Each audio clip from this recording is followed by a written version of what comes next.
Canada, introduce a national child care program, early childhood education program. All the experts say that we need one, and it would create hundreds of thousands of jobs in Canada. It would be expensive, yes, you'd have to have taxes to pay for it, but by the way, you'd have hundreds of thousands of people back at work paying taxes.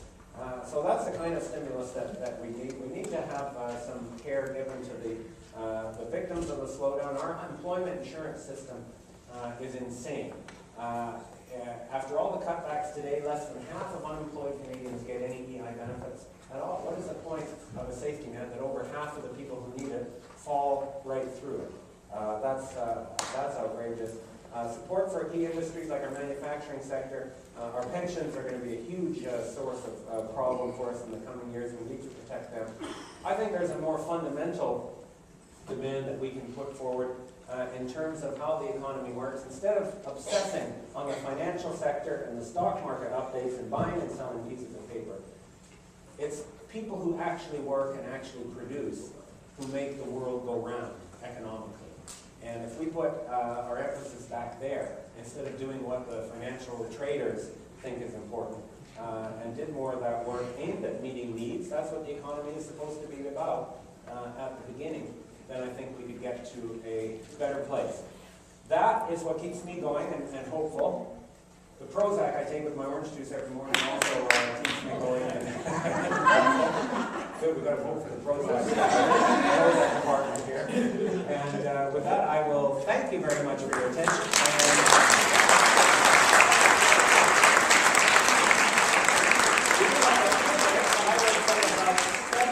Until about 10 to 3, we can have some Q&A or comments from folks. And then we're also going to go next door when we're finished, because I know there's another class that comes in at 3, but I will stay around for as long as needed to answer further questions and, of course, sign copies of this fine book, but I don't get any royalties over here. My favorite peanut gallery. What's your question? I love you, first of all. Oh, thank you. I love you, too. I really love you. But my question is that I've always been told that unions are bad for the economy. Yes. So they just cost too much. So can you tell me that I've been informed that studies show that companies are much more productive when they do not have unions, when they're not unionized. Can you comment? So the question is, are unions bad for the economy? There's a lot of anti-union propaganda out there. This kind of gets to what I was thinking about, where I said the powers that be are going to try and take advantage of this crisis and point the fingers at someone else. And are they pointing at unions these days? Oh my gosh. How about auto workers? We were blamed for the whole meltdown in the auto industry. That was the outcome of a financial crisis, and we had absolutely nothing to do with it. And then they will try and find ways to scapegoat the workers. Now we're going to see it in the public sector. You're going to see workers scapegoated for deficits that are the result of that same financial market irrationality. That's what caused the deficit, not workers. I would argue that unions are good for the economy in several ways. They increase wages and therefore increase purchasing power. They provide more security, obviously, not just income security, but also the benefits and stability that you get from being in a union. You reduce inequality. One of the reasons for these ninja loans and all that irrationality in America was many people felt that was the only way they'd ever be able to buy a home. Okay? Even though America is the richest country in the world, there are tens of millions of poor employed people in America because you don't have strong unions and you can't get decent wages. So instead, you go out and take out a ninja loan. Right? And so you can say that inequality actually promoted that. It is nonsense about productivity. Productivity is higher in unionized workplaces, and I can give you the economic evidence on that, in part because you can't hire someone for $8 an hour to do some menial job. Right? You're going to pay everyone a decent wage in a union shop, so you have to have something productive for them to do. But I'd be happy to give more citations on that after. Anybody else? Questions, sir?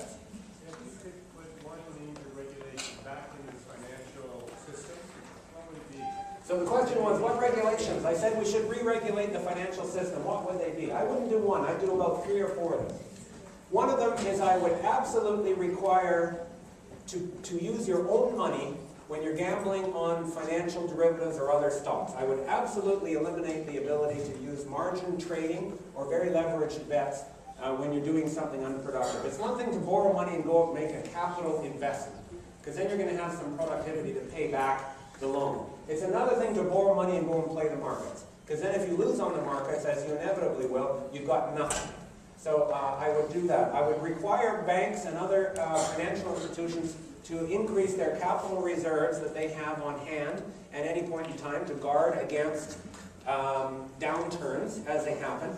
One of the reasons Canada's banks did better than America's is we actually still have some of those regulations. Not enough in my mind, but we have better regulations than the Americans and the Europeans do. That's why our banks are more stable. Thirdly, I would prevent banks from getting into the investment banking, hedge fund trading world. Okay? The sort of bread and butter banks, like the Royal Bank and all the banks that we use for our day-to-day work, should focus on that. Because the problem is, if they lose big in the markets, then they drag down the whole economy when they stop their own lending because of the money that they lost on the markets. There should be a very strong division between those two. At the end of the day, I would frankly like to see us do lending ourselves through public institutions or social institutions.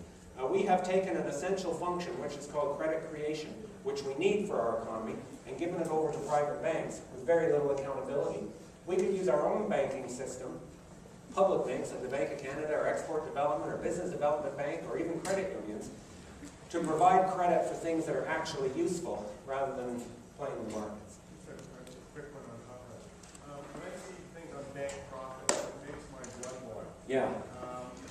I always thought a bank was, you give a bank money, they may invest your money to get profit for themselves. But Right. it seems to me they get a lot of the profit off of the fees that they charge Yes. to people who put money in banks. Yes. Should they be regulated more? Banks make money a number of ways. One is on the interest spread. You know that they charge you more than for loans than they pay you for your deposits. Another is on fees, and you know what those are. A third way, the big way they make money now, is on investment banking. That is playing the markets. That's how they're making big money today, which is not a productive function. So I agree, banks should be regulated. We've got time for one more from right over here. Sir, at the end.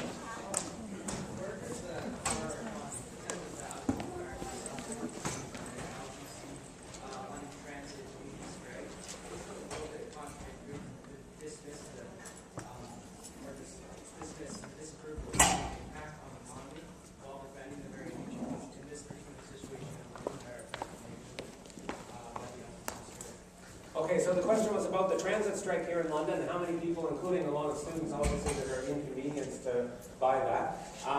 I have to say outright, I don't know what the issues are in the strike. It isn't my opinion, and I haven't followed it. I doubt very much that it is an offensive strike, that is in the sense of the union going on strike to demand an extra high wage increase. Almost all the strikes that we've seen in the last year have been defensive strikes. That is the union going on strike to stop the employer from taking something away from them.